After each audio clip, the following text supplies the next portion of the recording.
안녕하세요. 내일 출근을 기다리는 일요일 밤입니다.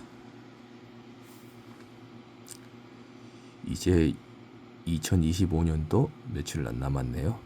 여러분, 새해 소망이나 뜻한 바 이루시기를 간절히 기원드리면서 방송 시작하겠습니다. 오늘의 방송은 환율 경제를 폭망시키면서까지 무리하게 부동산 가격을 지지하는 이유입니다. 자, 시작할까요? 대충 구글에 조회하면 국가가 부동산을 무리하게 지지하는 이유, 그것이 경제 안정성, 국민 주거 안정, 자산 가치, 지역 균형 발전, 시장 협회 보완 이렇게 하는데 그냥 멍멍이 소리라고 보시면 됩니다. 부동산 가격 하락 시 발생한 주요 현상은 가계 부채 문제 심화, 금융 시스템 불안정, 시스템 불안정이 아니라 은행 망할까봐 정부가 걱정해 주는 거죠. 건설 및 산업 붕괴, 그것도 건설사 망할까봐 정부가 걱정해 주는 거죠. 아니면 세금 투입하든가, 소비 심리 위축 및 경기 침체, 개발 계획 무산, 디플레이션, 물가 떨어지면 소비하기도 좋을 텐데요. 다음 장 넘겨보겠습니다. 그럼 부동산 가격 왜 유지할까? 한번 세수, 부동산의 양도세, 취등록세, 보유세가 부동산 가격을 기준으로 합니다.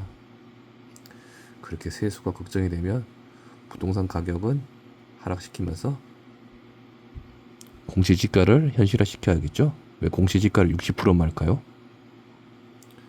그러면 부동산 보유자한테는 부동산 가격은 가격대로 혜택 누리고 세금대를 적게 받는 불평등이 발생하는데, 만약에 은행 같은 경우 LTV를 50% 가정했을 때 10억이면 5억까지 대출해 줄 수 있고 5억이면 2.5억까지 대출해 줄 수 있습니다. 그러면 10억에서 5억 되면 은행은 대출 회수가 가는데, 이렇게 되면 자산 건전성과 수익성이 악화되죠. 5% 이자율을 했을 때 10억이면 5천만 원 받는 게 5억이면 2,500만 원 되거든요. 그러니까 무리하게 5억짜리를 그냥 10억으로 뻥튀기 하는 거죠. 건설사? 건설은 철골이 튀어나오든 순살로 만들든 부실 건물이 많더라도 팔아야 하는데 부동산 가격 받쳐줘야 팔 수 있겠죠. 쓰레기를 20억에 판다? 짭짤하죠.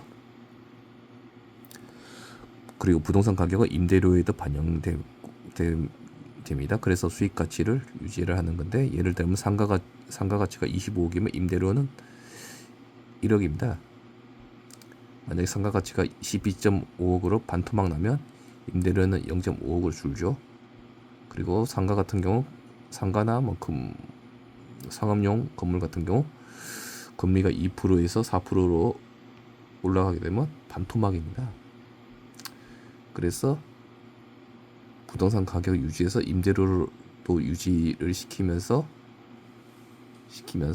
대출도 유지하겠죠. 그 사이 보면 세수, 은행, 건설사, 국토부, 여기 언론사, 치어리더 언론사 해서 토거 마피아를 형성되게 되죠.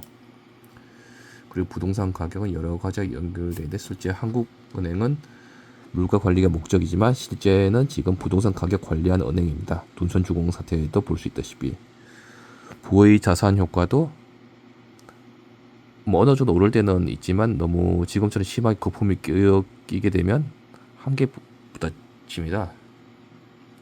그리고 IMF나 이런 경제 위기가 발생하기 직전에 부동산 거품이 상당히 끼죠.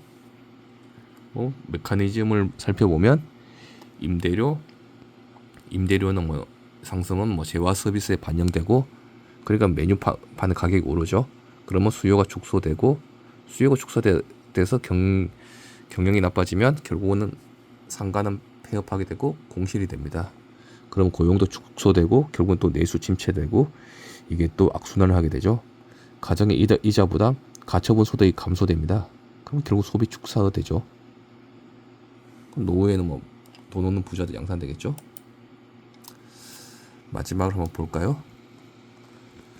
부동산이 왜 한국의 블랙홀인가? 뭐 부동산에 돈이 몰려있으면 당연히 돈이 안 돌아서 경제 활력은 저하되고 5억짜리를 10억에 사다 보니까 가계부채는 심화되죠. 부동산으로 돈이 몰리고 은행 이자 내는데도 허닥거리다 보니까 소비는 위축되고 결국 뭐 자산 불평등, 사회적 문제, 금융 이런 거품이 빠져보면 금융 시스템 취약생 은행 부실 위험이 있겠죠. 뭐 은행보다는 뭐 저축은행, 여전사 순으로 이제 올라가겠죠. 아직은 은행이 뭐 부실하거나 그럴 것 같지는 않지만 그래도 점점 물은 차오르죠.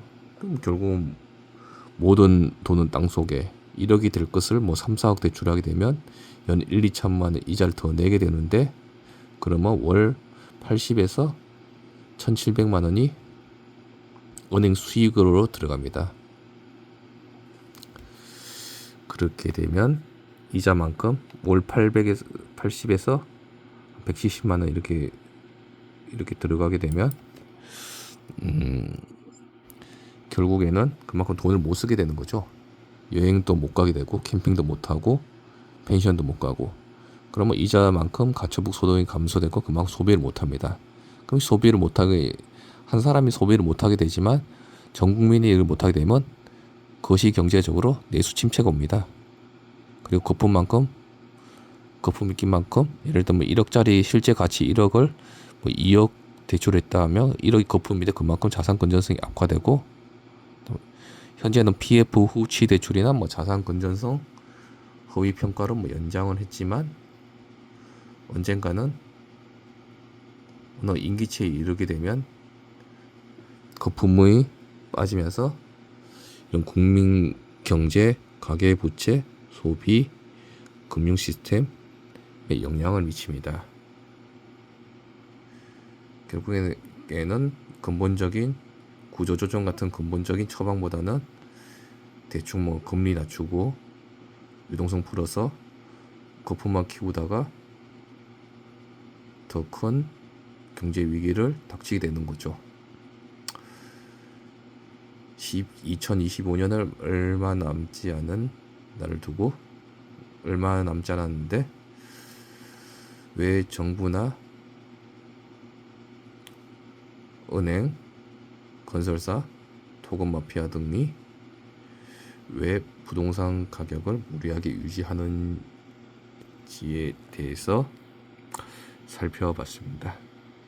여러분 2025년 고생 많으셨고 2026년도 뜻한 바를 이루시기를 기원드리면서 방송 마치겠습니다. 구독, 좋아요 부탁드리겠습니다. 감사합니다.